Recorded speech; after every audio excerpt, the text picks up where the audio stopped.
তো আমরা গত ক্লাসে যেটি পর্যন্ত করছিলাম, এক কথায় 1730 কেজি পার সেন্টিমিটার স্কোয়ার পর্যন্ত করছিলাম।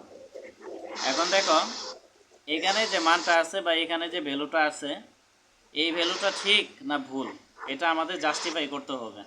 এটা জাস্টিফাই করার জন্য অবশ্যই এখানে বনফিরন এটার একটা অনুমোদনযোগ্য মান থাকতে হবে। এক কথায় প্রশ্নে এটার অনুমোদনযোগ্য মান থাকতে হবে। তাহলে প্রশ্নে যদি থাকে ভালো কথা, না থাকলে আমাদের কি বের করে নিতে হবে।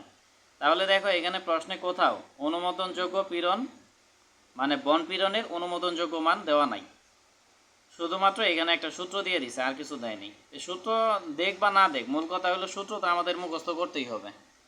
ঠিক আছে, সূত্র মুখস্থ করতেই হবে। তাহলে এই সূত্র দিয়ে এখন আমরা বন পীড়নের অনুমোদনযোগ্য মান বের করব। তাহলে বন পীড়নের অনুমোদনযোগ্য মান, এটার সূত্র হলো ইউ ইউ অ্যালায়েবল। এখানে এ ডাবল এল দ্বারা বোঝাইছে অ্যালায়েবল মানে অনুমোদনযোগ্য। তাহলে এটার সূত্র হলো 6.39 root over A prime C divided by কি ডি। তাহলে এই সূত্রটা আমাদের কি করতে হবে, মুখস্থ রাখতে হবে। এটা ইউএসডির ক্ষেত্রে। আর ডাব্লিউএসডির ক্ষেত্রে আমরা কি দেখছিলাম, 3.23 root over A prime C by D. এখন দেখো 6.39 দিলাম ইন্টু হলো root over A prime C. তাহলে এ প্রাইম সি এর মান কত, এ প্রাইম সি এর মান প্রশ্নে দেওয়া আছে 210 ডিভাইডেড বাই ডি। ডি এর মান কত, 25 মিলিমিটার, তার মানে কি 2.5 সেন্টিমিটার।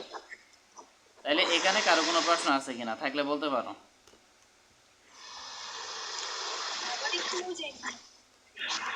হ্যাঁ,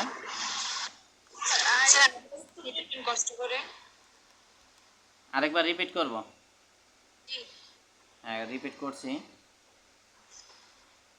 দেখো গত ক্লাসে আমরা ইউ ইউ এর মান 17.30 কেজি পার সেন্টিমিটার স্কোয়ার পর্যন্ত দেখছিলাম, এটা কীভাবে বের করে।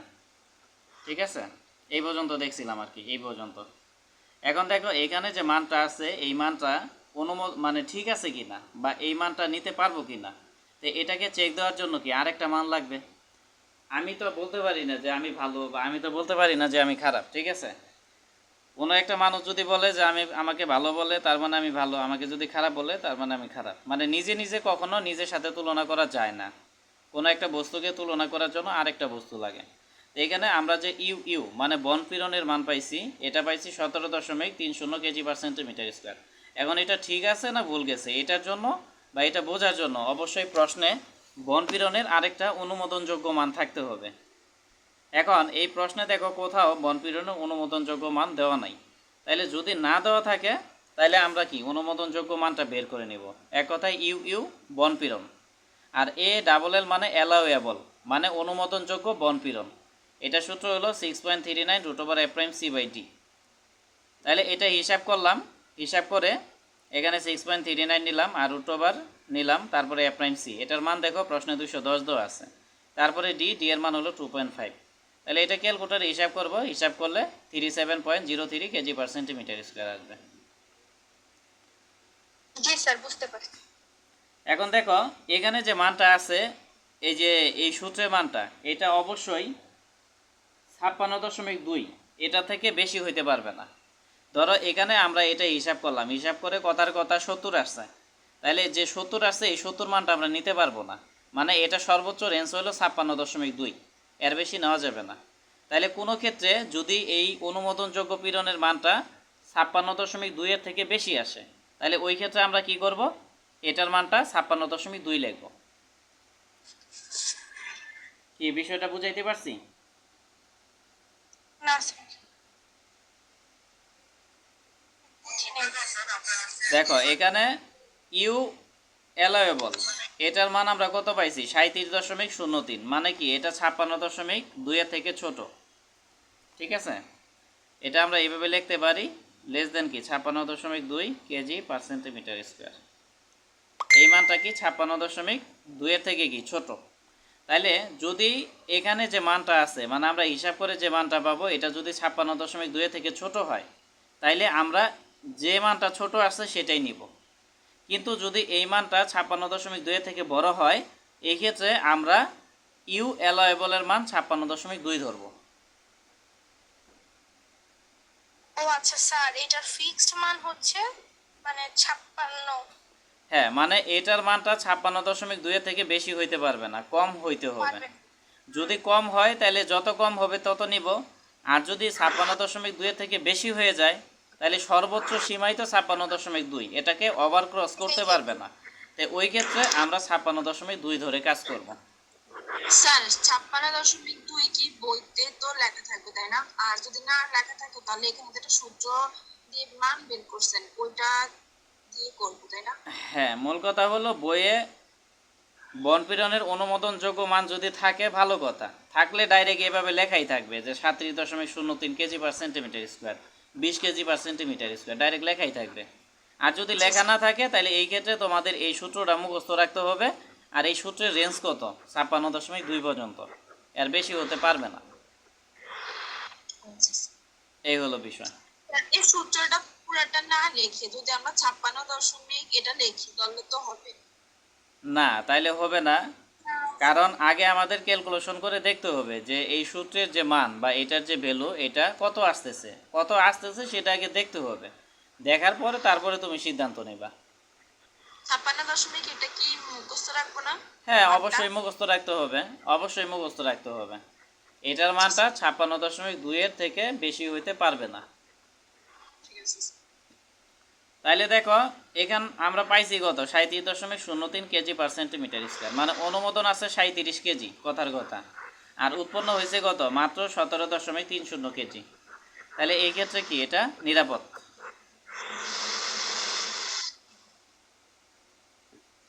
তাহলে এই যে 17.30 ছোট, কার থেকে ছোট? 37.03 থেকে ছোট, মানে কি ইউ এল অ্যালোয়েবল থেকে ছোট, এই জন্য আমরা এটা লিখছি। তাহলে বিষয়টা কি বুঝাইতে পারছি? তাহলে এখন আমরা লিখব যে ঠিক আছে।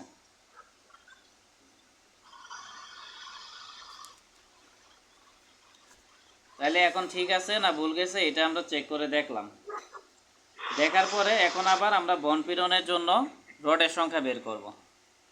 তাহলে লিখব যে আবার, তাহলে আবার এখন আমরা আবার একই সূত্র অ্যাপ্লাই করব। এখানে ইউ ইউ নিব, আর আগে নিছি ইউ ইউ, এখন নিব আমরা ইউ অ্যালোয়েবল। তাহলে সূত্র আগের মতোই, V U divided by phi summation of not Z D. এখন দেখো এই সামেশন অফ নট আছে নিচে, এটাকে পাস করব আমরা উপরে। আর ভি ইউ নিলাম, এখানে এটা আছে উপরে, এটাকে নিব নিচে। তারপরে কি থাকে? Phi Z D. এখন দেখো সামেশন অফ নট, এটার মান আমরা বের করে নিব, বা এটার আমরা সূত্র অ্যাপ্লাই করব। সামেশন অফ নট ইকুয়াল কি? এন পাই ইন্টু কি? রডের ব্যাস। তাহলে এন পাই ইন্টু রডের ব্যাস কত বলো? রডের ব্যাস হলো 2.5, মানে 25 মিলিমিটার বা 2.5 সেন্টিমিটার। আর এখানে বি ইউ নিলাম, ইউ ইউ অ্যালোয়েবল নিলাম, তারপরে ফাই নিলাম, তারপরে জেডি নিলাম। নেওয়ার পরে আমাদের টার্গেট হলো রডের সংখ্যা এন বের করা। এই জন্য ইউ বি ইউ নিলাম, এখানে ইউ ইউ অ্যালোয়েবল নিলাম, তারপরে ফাই নিলাম, তারপরে জেডি নিলাম। নেওয়ার পরে এন পাই, এটা কি উপরে আছে, এটা এদিক পাস করলে কি নিচে চলে যাবে, গুণ না দিলেও চলবে। এখন ভি ইউ এর মান আমরা কত পাইছি? এটা আমরা 2 নম্বর ধাপে পাইছিলাম 19574.4। তাহলে 19574.4 ডিভাইডেড বাই ইউ অ্যালোয়েবল। তাহলে ইউ অ্যালোয়েবলের মান কত পাইছি আমরা? 37.03। তাহলে 37.03 নিব। আর ফাই আমরা জানি যে 6 নাম্বার এবং 6 নাম্বার ধাপের পরের যে ধাপগুলো আছে এই ক্ষেত্রে ফাইয়ের মান 0.85। তারপরে জেডির মান আমরা কত পাইছি? 24.21। তাহলে 24.21 নিলাম। আচ্ছা, এখানে একটা মিস্টেক হয়েছে, দেখো আমরা এন এর মান বের করব। তাহলে পাই ইন্টু 2.5, এটা এদিকে পাস করলে কি নিচে চলে যাবে, এটা একটা মিস্টেক হয়েছে। তারপরে এরপরে কি আছে? পাই নিলাম, তারপরে 2.5 আছে, 2.5 নিলাম। এখন এটা আমরা ক্যালকুলেটরে হিসাব করব, হিসাব করে যা আসে। তাহলে 1957 divided by 37.03 into 0.85 into 24.21 into তারপর হলো পাই ইন্টু হলো 2.5, তাহলে হিসাব করলে 3.27 আসবে। তাহলে এটাকে আমরা 4টা ধরে নিতে পারি।